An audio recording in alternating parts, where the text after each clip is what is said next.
Buenas tardes. En esta ocasión voy a explicar sobre los focos de auscultación cardíaca.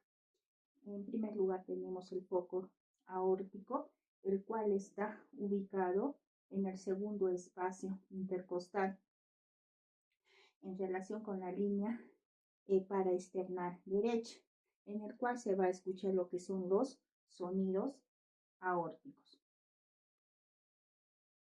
Ahí tenemos lo que es el foco pulmonar, que está ubicada en el segundo espacio intercostal en relación con la línea paraesternal izquierda, y aquí se va a escuchar lo que son los ruidos pulmonares.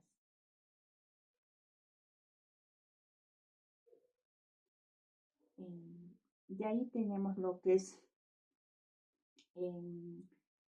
el foco de aórtico accesorio, el cual se encuentra en el tercer espacio intercostal en relación con la línea paraesternal izquierda.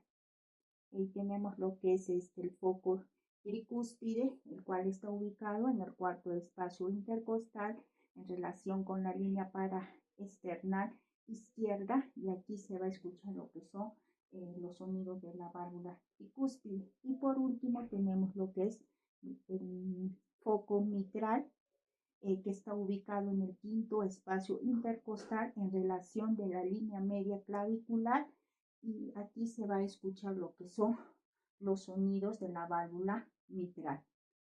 Gracias.